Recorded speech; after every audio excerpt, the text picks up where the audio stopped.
L'histoire commence sur un champ de bataille. En pleine bataille, le chef d'un des camps est informé que le flanc gauche tient bon et défend la plantation, mais que le flanc droit est en difficulté. Dans cette zone de guerre, les humains résistent à l'invasion de primates géants, qui saccagent les lignes défensives. Parmi les défenseurs se trouve Kai, qui fait face seul à un semi-humain et appelle son camarade Manso à l'aide. Mais Kai est mis à terre et reste vulnérable, alors que de nouveaux ennemis l'encerclent, et Manso est projeté au loin par un coup. Alors que Kai allait se faire frapper, un homme attaque le primate par derrière et sauve le jeune garçon. Ce guerrier se présente comme Ola, fils aîné de Moloch Vezin, et les humains alentour célèbrent l'arrivée de leur seigneur. Fatigué de l'invasion de ces singes, Ola ordonne à ses ennemis d'assister à la puissance du dieu de la terre qui réside en lui. Aussitôt, une crête divine s'active sur son visage, preuve visible devant tous qu'il est béni par les dieux.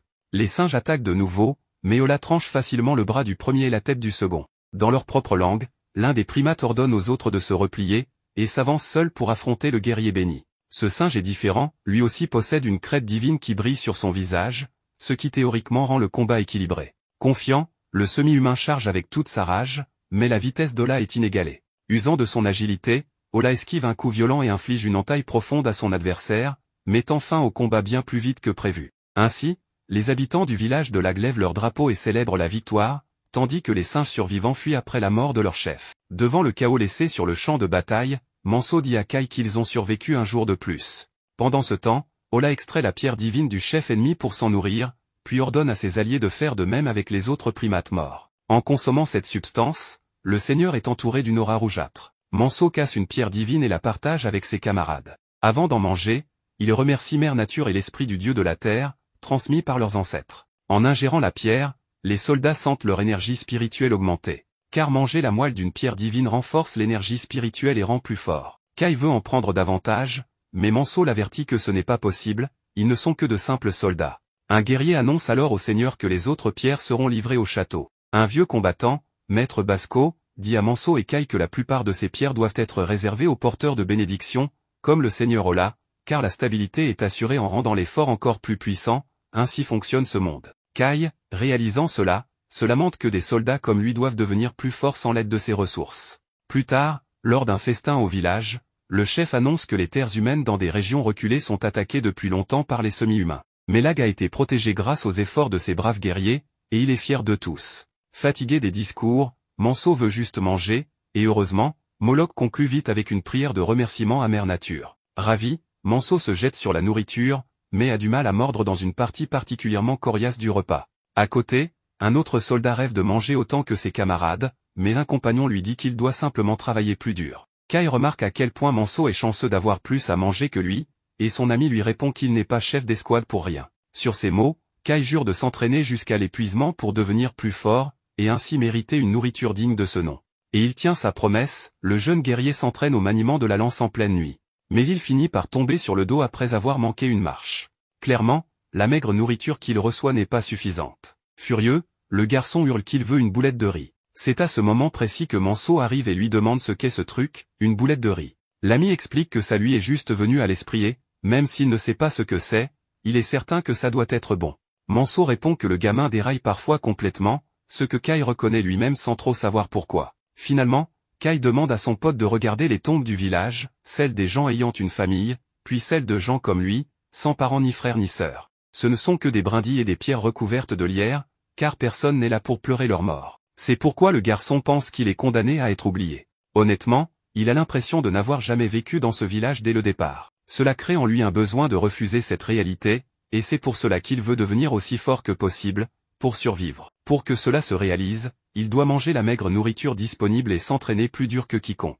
Mais ce n'est pas suffisant pour survivre. Kai a besoin de quelque chose pour l'aider à gagner des batailles, une compétence qui pourrait élever son statut à un tout autre niveau. Écoutant chaque mot, Manso renforce sa conviction que ce gamin vit dans un monde de fantaisie. Pendant ce temps, Ola est en pleine discussion avec sa sœur, José. Selon le guerrier béni, leur père n'attend pas d'elle qu'elle fasse comme lui, car les femmes de la maison du baron n'ont pas besoin d'apprendre à se battre. En disant cela, Ola prend le bâton des mains de sa sœur et s'éloigne, tandis que José déplore qu'elle aurait pu aider le village si elle avait été un homme. Retour au jeune soldat, qui s'entraîne avec le chef d'escouade. Ce dernier lui dit clairement qu'il ne gagnera aucune bataille s'il continue de reculer. À un moment, Kai est touché et retombe sur le dos. Mais au lieu de heurter le sol, son corps plonge dans une mer fantastique couverte de braises. Soudain, une réaction électrique charge son corps flottant jusqu'à une ville moderne dans un autre monde, tandis qu'une étrange énergie se génère dans sa main. Kai se réveille à cet instant précis, convaincu d'avoir été victime d'une sorte de magie. Manso pense qu'il a encore reçu un coup sur la tête qui lui a fait perdre la boule,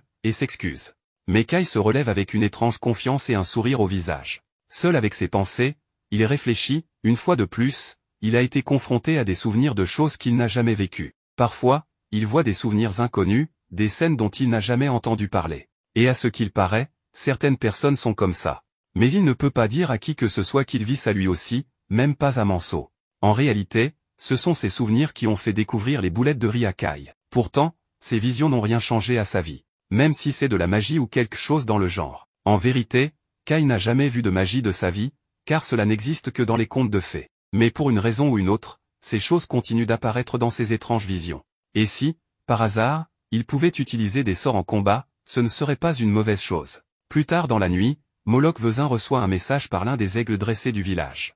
En rentrant chez lui, il discute avec Ola d'une horde d'or apparue dans la forêt à l'ouest, ce qui signifie que la prochaine bataille se déroulera près de Banya. La cérémonie d'alliance étant prévue dans quelques jours, le village de Lac doit s'y rendre rapidement. Hier, c'étaient les singes. Et maintenant, les ors sont prêts à leur casser la tête à nouveau. Moloch se désole que les soldats n'aient même pas le temps de se reposer. Mais son fils lui rappelle que c'est le devoir d'un soldat de marcher et de verser son sang pour défendre ses terres, sans poser de questions.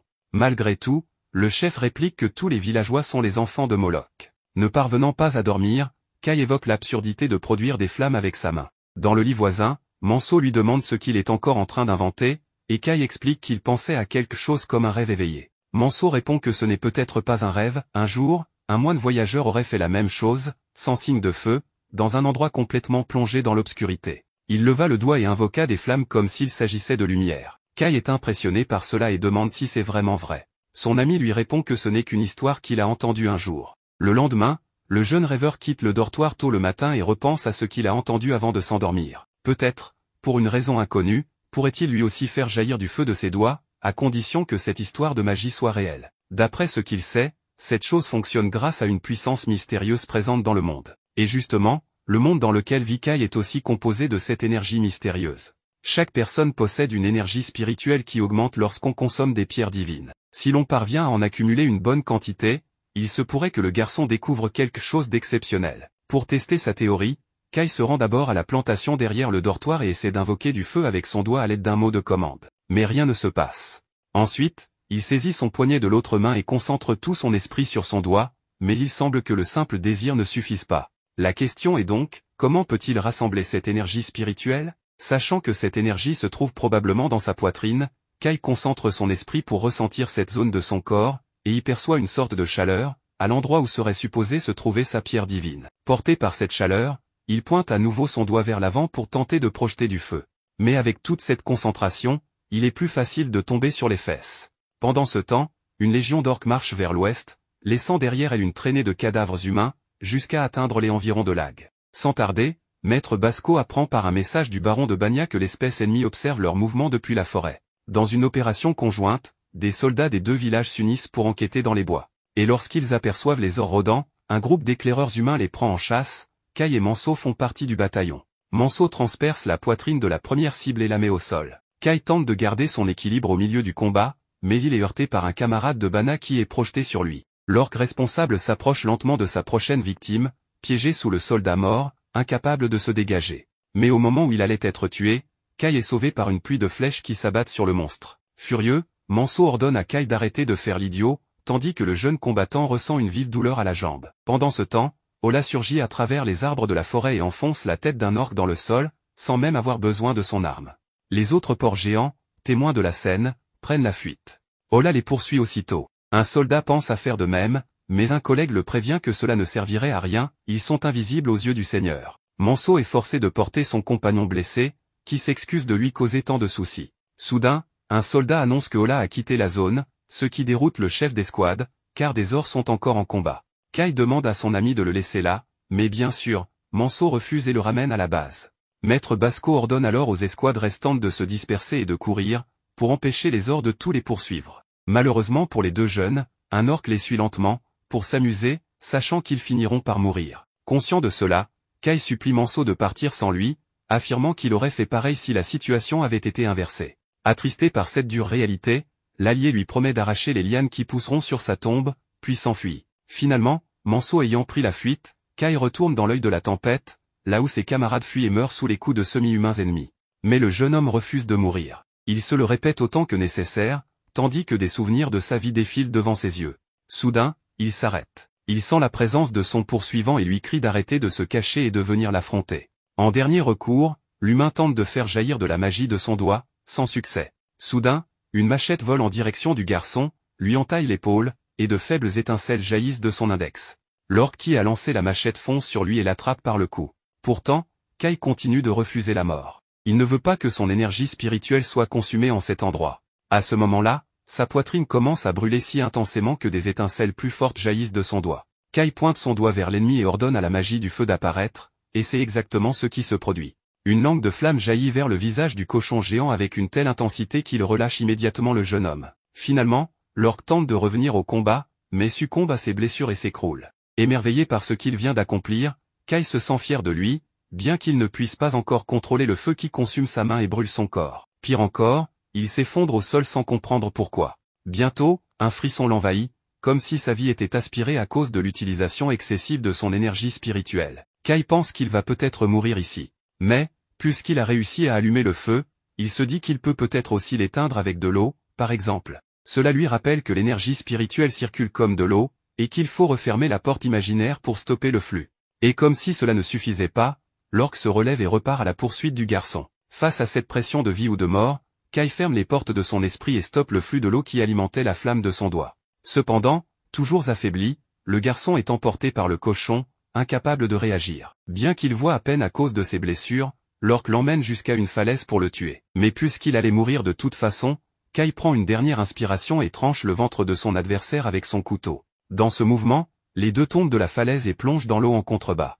Malgré la chute, le protagoniste est encore en vie. L'ogre, lui, est bel et bien mort. Bon, c'est un peu glauque, mais le héros boit littéralement un peu de son cœur. Le protagoniste parvient à récupérer de l'énergie, mais malheureusement, sa blessure continue de saigner. Kai sait que c'est la fin pour lui, qu'il n'y a pas d'échappatoire, même s'il refuse encore de mourir. Au moins, il est reconnaissant que l'endroit où il se trouve est une belle vue. Pendant la nuit, un homme demande à Manso ce qu'il fait ici, et surtout, où est le nouveau qui l'accompagne toujours. En voyant l'expression de Manso, l'homme comprend que quelque chose ne va pas. Manso lui demande d'être fort et d'oublier, car c'est ce qui arrive souvent dans ce genre de vie. De retour avec Kai, il ne comprend pas pourquoi il est encore en vie. Sa blessure était grave et rien ne la faisait cicatriser. Pourtant, elle est maintenant complètement guérie. Il se demande si cela vient de la pierre divine qu'il a bu, mais une simple nuit de sommeil ne devrait pas suffire à guérir une telle blessure. Il trouve cet endroit étrange, une sorte de nostalgie le prend sans qu'il sache pourquoi. En retirant un peu d'herbe, il découvre quelque chose gravé dans la pierre. Pour mieux voir, il utilise sa magie de feu, et ce qu'il découvre le dépasse. Imagine revenir miraculeusement à la vie, pour mourir accidentellement quelques minutes plus tard. Heureusement, il survit. Mais il remarque alors des marques sur son visage qu'il ne connaissait pas. Il s'agit de la marque divine d'un gardien porteur. Même si la marque disparaît peu après, Kai veut savoir ce qui est inscrit sur cette pierre. Mais après analyse, il se rend compte qu'il ne comprend rien du tout, alors il s'enfuit en se demandant pourquoi il est porteur d'une marque divine, alors qu'il ne devrait même pas être capable d'en avoir une. Pour l'instant, il décide de retourner auprès des autres. Mais pendant l'ascension, il abîme facilement les pierres, car sa marque divine lui donne une force démesurée. Une voix surgit soudain et lui dit « Pars ». Il se met alors à grimper à toute vitesse, escaladant la colline en quelques secondes. Même lui n'en revient pas. Ce pouvoir est incroyable, peut-être même meilleur que la magie qu'il a utilisée contre l'ogre. Kai se demande s'il s'agit réellement du pouvoir d'un dieu. Il a entendu dire que les dieux de la terre accordaient leur pouvoir aux humains. Si c'est vrai, à quel moment l'a-t-il reçu? Peut-être pendant son sommeil? Ce qui compte pour lui maintenant, c'est qu'il va probablement mieux manger. Enfin, une nouvelle inquiétude le traverse, est-il possible qu'il ne soit pas un gardien, malgré sa marque divine? Le mieux serait de ne rien dire à personne pour le moment. Après plusieurs heures, Kai retrouve enfin ses compagnons, et Manso est plus qu'heureux de voir qu'il est vivant. Quelques jours passent. Le héros a repris ses tâches quotidiennes, mais plusieurs camarades lui demandent combien de temps il compte labourer les terres. Il se regarde dans l'eau et remarque que sa marque divine n'est pas visible. Peut-être qu'elle n'apparaît que lorsqu'il donne tout ce qu'il a. Pendant une pause, on lui demande pourquoi il est si fort, et il lâche, sans prévenir, que c'est sûrement parce qu'il a bu sa ration de pierre divine. Il lui demande comment c'est possible. Kai explique qu'à la bataille, un groupe d'ogres est tombé dans la forêt, et qu'il a mangé entre 10 et 20 de leurs pierres. Comme il était blessé et affamé, il n'a pas pu se contenir. Manso n'est pas surpris, car il avait déjà entendu parler d'un gars qui, après avoir bu énormément, avait grandi d'un coup. Manso est conscient que personne ne pourrait obtenir autant de pierres divines à moins que ce ne soit lors d'un combat, alors il le félicite d'avoir trouvé cette fameuse technique secrète dont il parlait tant. Pendant ce temps, une fille nommée Elsa observe toute la scène, et ses amis lui demandent si elle est tombée amoureuse. Évidemment, elle nie tout et retourne au travail. José demande à ce type comment avancent les préparatifs, et le vieil homme lui répond que tout se passe bien, comme ce sont des offrandes funéraires, il a choisi les meilleures possibles. Revenons à Kai. Il s'est isolé dans un endroit tranquille pour se concentrer et utiliser sa magie de feu, qui a enfin fonctionné cette fois. La différence, c'est que maintenant, il ne sent pas que son énergie spirituelle diminue. Il est évident qu'il possède beaucoup de pouvoir, mais il ne peut s'empêcher de se demander si c'est grâce à la protection d'un dieu. Soudainement, José fait irruption en faisant tout un boucan et lui demande ce qui se passe avec son doigt. Même s'il tente d'échapper à ses questions, elle insiste pour qu'il lui explique tout en détail. Après un moment, avec plus de contexte, elle lui demande s'il essayait vraiment de créer du feu avec son doigt, et surtout, elle trouve fou que ça ait fonctionné. José pense que Kai a l'air d'un thaumaturge, une personne avec des capacités mystérieuses qui semblent impossibles. Le protagoniste est surpris que ce soit considéré comme une capacité et non comme de la magie. José a déjà entendu ce mot, magie, mais dit qu'elle est étonnée que Kai ne semble même pas fatigué. Maintenant qu'elle y pense, elle a entendu dire qu'il avait bu des pierres divines. En tenant compte de cela, elle décide qu'ils devront s'entraîner ensemble désormais. Plus tard, elle lui demande si c'est vraiment toute sa force, en gros, elle le défie à se battre sérieusement. Kai accepte le défi. Cependant, après l'entraînement, il ne comprend pas pourquoi sa marque divine n'est pas apparue pendant le combat. Un peu plus tard, il dit à José qu'il pensait que tous les gardiens étaient aussi puissants les uns que les autres. José répond qu'elle est un peu plus faible que certains, mais ce n'était pas le sens de sa remarque. Elle continue en expliquant que la force d'un gardien porteur varie selon la puissance de son dieu de la terre. Bien sûr, il est évident qu'un gardien porteur doit aussi s'entraîner et devenir fort par lui-même. Elle, par exemple, doit encore beaucoup s'entraîner pour devenir raisonnablement forte. Le protagoniste doute fortement que ce soit vrai, mais José se met sur la défensive en disant que les femmes peuvent aussi être puissantes et qu'elles doivent toujours être prêtes à se battre. Elle raconte aussi que les gardiens deviennent forts pour gagner des batailles, même si ce n'est pas la seule raison. Comme il se fait tard et que son père ne sait pas qu'elle s'entraîne ainsi, elle décide de rentrer. Le protagoniste lui demande ce qu'elle voulait dire par les gardiens ne deviennent pas forts uniquement pour gagner des batailles, mais elle ne peut pas lui en dire plus pour l'instant. Comme elle devra faire le nettoyage de tombes dans quelques jours dans un village abandonné, elle demande à Kai de l'accompagner, et là, elle lui en dira plus à ce sujet. Le moment venu, un compagnon demande à Kai si c'est vrai qu'il escorte mademoiselle José parce qu'elle a personnellement demandé sa présence. Manso doute que ce soit vrai, mais les autres commencent à avoir des soupçons. Une fois arrivé dans ce village, on apprend qu'il était autrefois habité, mais qu'il est désormais complètement désert à cause des attaques de semi-humains.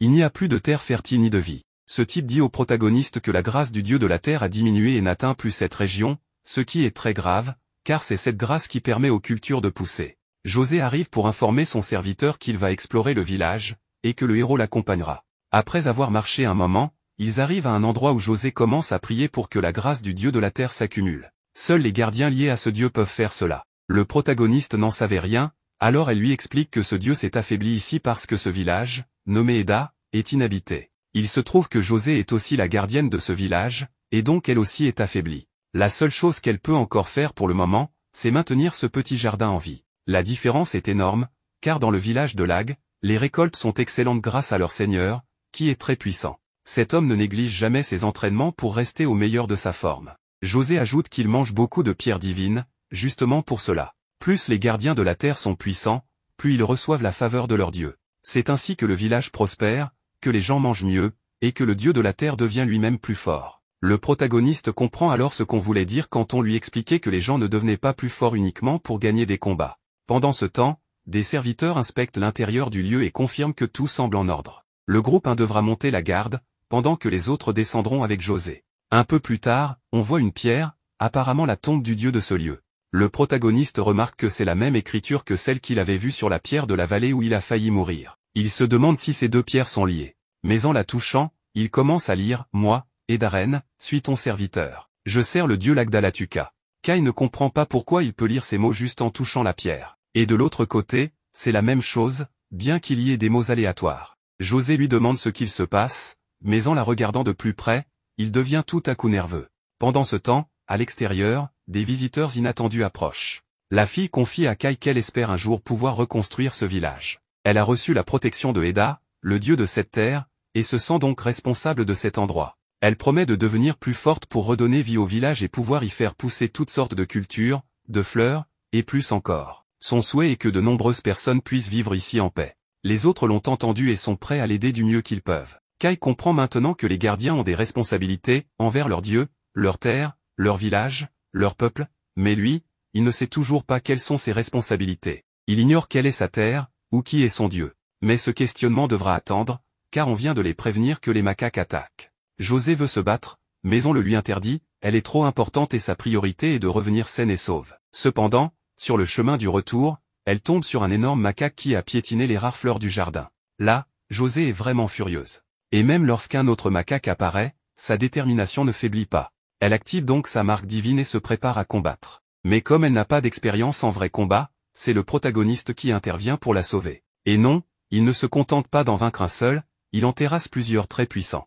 Le problème, c'est que José a remarqué la marque divine du héros, et cela la laisse complètement sous le choc.